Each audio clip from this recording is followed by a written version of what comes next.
ढाणी को आयो। ढाणी का प्रसंग इतना सुंदर है। मेरे मन आनंद भयो, ब्रजराज ही याचन आयो, अपने अपने मन को मतो, कह परिवार सुनाओ। एक ढाणी के होते हैं। इन ढाणी के जो इनका काम क्या है कि हमारे यजमान के घर कोई शुभ समाचार होगा तो हम मांगने जाएंगे। तो नंद बाबा को ढाणी को इतना भाग्यशाली है कि वो नंद बाबा को ढाणी है, लेकिन वाकू आज तक कछु मांगवे को अवसर ही नहीं मिलो। लाला ही ना भयो, लाला लाली कोई भी ना भयो। नंद बाबा के ढाणी के मन में विचार करे कि हे विधाता, मेरे यजमान के घर एक बालक है जाए तो भले ही वो ब्रज के राजा हैं, इतने संपत्तिवान हैं, पर कहा फायदा, मैं कभी कछु मांगवे ही नहीं जा पायो।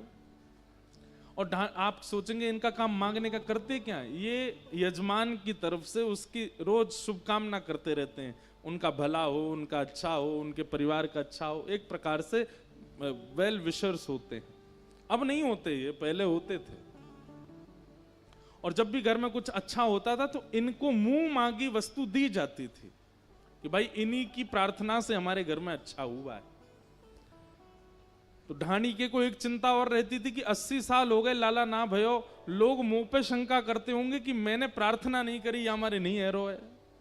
और जब जब नंद बाबा दिख जाते थे तो ढाणी के को बोलते भी थे, अरे ढाणी के कभी जाए कर भैया ने हमारी अर्जी लगाए देकर कछु घर में ने आनंद हो। बोले बाबा तुम विश्वास नहीं मानोगे, मैं रोज 33 कोटि देवता ने प्रणाम करूं कि हमारे नंद बाबा घर एक लाला है जाए।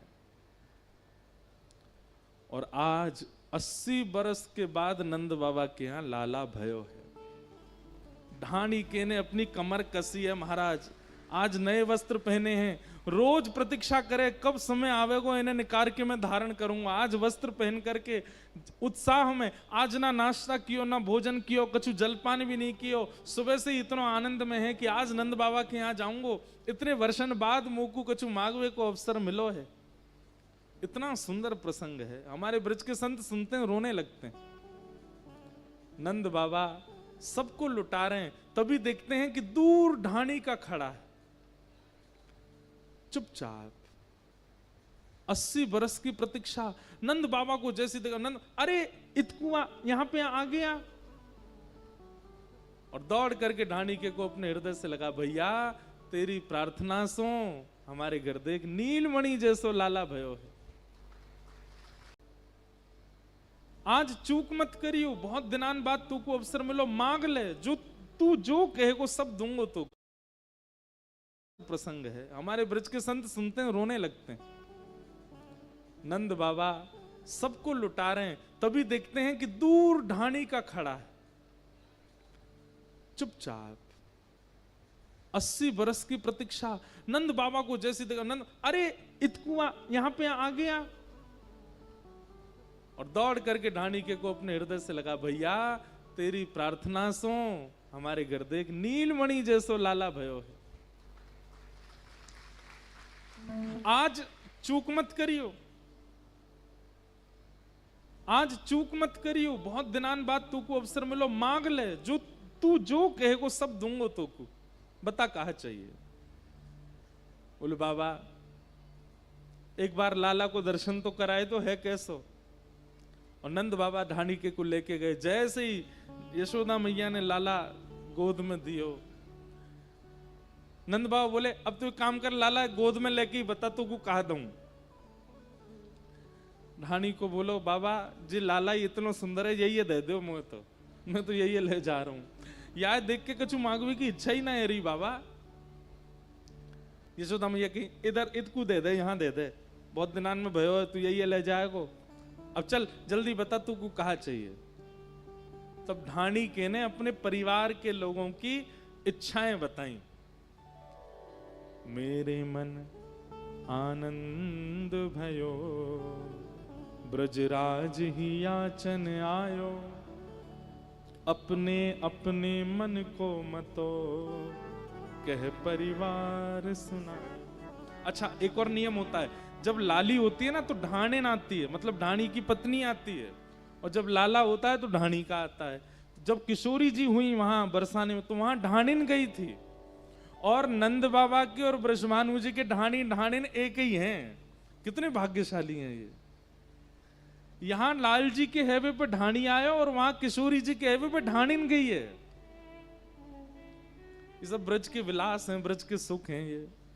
इनमें कोई ज्ञान नहीं है, इनमें कोई वैराग्य नहीं है, ये केवल सुनकर के आनंद होने वाली बातें। तेरे तात कहो समुझाए राय सो जाए शीशा दीजे। मेरे बड़े भैया ने नंद बाबा जैसी सुनी कि आपके घर लाला भयो है, तो उनने आशीष दियो है, भैया मेरी तरफ से लाला को खूब आशीर्वाद दियो। और आशीष के बदले कहा मांगो है? नंद बाबा बोले जल्दी बता कहा मांगो। बोले 200 भैंस दूध मन मन की मेरे काजे लीजो। एक भैंस के नीचे एक मन दूध होना चाहिए, ऐसी 200 भैंस लेके आइयो। नंद बाबा बोले भैया हम तो गौ पालक हैं, हमारे यहाँ भैंस कांते आई, हम तो कांते देंगे। और एक बात बता, तेरी उम्र कितनी है? ढाणी को बोलो मैं 90 को है गो। और तेरो बड़ो भैया कितने को है? बोले वो 120 वर्ष को है गो। बोले 120 वर्ष को 200 भैंसन के दूध में कहा नहावेगो कि नदी बनावेगो, करेगो कहा इतनी भैंसन को? अब बाबा करेंगे कहा जी तो मुझे ना पता। उनने जो कही, मैं तुम आपको ब्रजभाषा समझ आ रही है ना सबको, उनने जो कही मैं तुम्हें बता रहा हूं। नंद बाबा बोले ठीक है कहीं तो मंगवा के देंगे भैया। और बता। तापाछे आछे समुझाए तिनके जेठे भैया। मेरे एक सबसे बड़े भैया और हैं। अच्छा तो ये 120 वारे थे ऊपर एक और है? बोले हाँ। वो कितने? वो 150 वर्ष के हैं। उनने कहा मांगी भैया? बोले मेरी तरफ से लाला को आशीर्वाद दियो। तापाछे आछे समुझाए तिनके जेठे भैया। उनके काजे दीजो बाबा सुबह 700 गैया। 700 गैया। नंद बाबा बोले शमशान में लकड़ी बाट देख रही हैं और 700 गैया 200 भैंस, भैया तुम पूरा परिवार करोगे कहा इतने दूध को? अब बाबा करेंगे कहा जी तो मुझे ना पता, मैं तो बस बता रहा हूं घर के जो लोगों ने जो बात की। 80 बरस को प्रतीक्षा है बाबा, ऐसी बात थोड़ी है। अरे ना भैया मैं मना ना करो, तू मांग और बता और क्या चाहिए। बोले मैं दोनों भैया की बात सुन के आने लगो। बेटा बड़ो सुखदाई तैसे वाके साथी। वाके काजे दीजो बाबा मत मदा तो हाथी।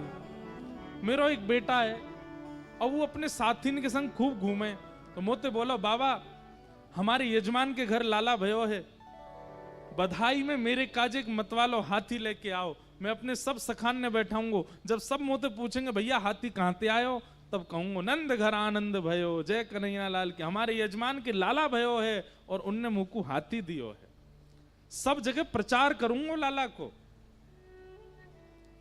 नंद बाबा बोले ठीक है हाथी देंगे। अच्छा ये सब बातें हो रही हैं और चारों तरफ ब्रजवासी बैठ करके सुन रहे हैं कि नंद बाबा कितने उदार मना हो गए। अचानक से कितनी उदारता नंद बाबा में आ गई है।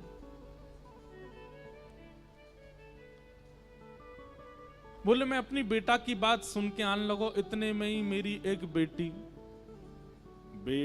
एक लाडली मेरी चलत आए भाई ठाड़ी। पिताजी हमारे यजमान के घर लाला भयो, मेरे काजी कहा लाओगे? बोले लाली तू बता कहा लाऊं? बोले मैं तो लाला को खिलावे जाऊंगी नंद भवन। तो मैंने की चल मेरे संग। बोले ऐसे ना जाऊंगी तो सहित कहार पाल की ले हो सोजो भरियो गाड़ी। नंद बाबा ते जाके कहो कि एक सोने की पालकी भिजवा में, और वो पालकी भी ऐसी हो कि वो हमेशा मेरे पास ही रहे, और वह उठावे वाले 4 कहार भी नंद बाबा भेजें। वह पालकी में सज धज के जाऊंगी तब लाला खिलाऊंगी। नंद बाबा बोले अरे ए भैया मुनीम अभी पालकी भिजवा, ये ढाणी के की लाली अभी आनी चाहिए, और तेरी लाली ना वो हमारी लाली। ये सब सुनकर के ब्रजवासी कह रहे हैं भैया नंद बाबा कहाँ है गो है, ये तो इतने उदार है रहे हैं, नेत्र सजल हो रहे हैं लोगों के। ठाकुर जी जीवन में आते हैं तो ऐसे ही हो जाते हैं। और बता और कहा चाहिए है गए सब घर के लोग पुरबनाएं अभी तो बहुत हैं, सुन लो। बोले इतने में ही मेरी बहू आज तक मुंह से बोली नहीं, मेरी बहू मुझे आज तक कभी बोली नहीं, लेकिन आज पहली बार बोली। बोले ससुर जी पिताजी एक बात कहूं, बुरा मत मानियो। मैंने कहा हाँ लाली बोल। मेरे पिताजी ने आपके छोरा ते मेरो ब्याह या मारे करायो क्योंकि आप नंद बाबा के ढांडी हो, लेकिन जब ते मैं ब्याह के आई हूं मैंने तो कभी कछु सुनो नहीं कि नंद बाबा के यहाँ ते कछु आयो हो। आज पहली बार आप मांगवे जा रहे हो तो मेरी तरफ से भी आशीष दियो और कछु लेके आई हूं। बोले बता ना बहू तू बता। बेटा बधू लाज तज मोसो घूंघट मुख दे बोली, नख सिख सो गहनो सब ले हो तीहर से ती चोली। पैर के नख से लेकर के सिख तक जितने गहने होते हैं सब बनवा के लाओ, और बढ़िया सुंदर साड़ी लेके आई हूं, वह पहन के लाला को मिलवे जाऊंगी। नंद बाबा के नेत्र सजल है। बोले भैया तेरी बहू हमारी बहू है, देंगे और बता। बोले मैं सबकी बात मान के आन लगो, इतने में ही मेरी मैया आई।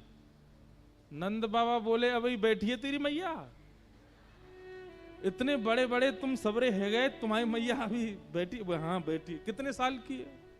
बोले मैया 220 वर्ष की है गई। भाई द्वापर युग में तो बड़ी उम्र के लोग होते थे। बिना दांत वाली मेरी अम्मा आकर के बोली ए रुक जा, डट जा, यहाँ पे नंद बाबा के कुल खानदान के ढाणी के हैं हम, और ये नंद बाबा के यहाँ इतने साल बाद लाला भयो है, कोई कछु मांग रो कोई कछु मांग रो, मेरी बात सुन के जा। मैंने चरण पकड़े, मैया बोल कहा कह रही है? मेरी मात कहो समुझाए राय सो,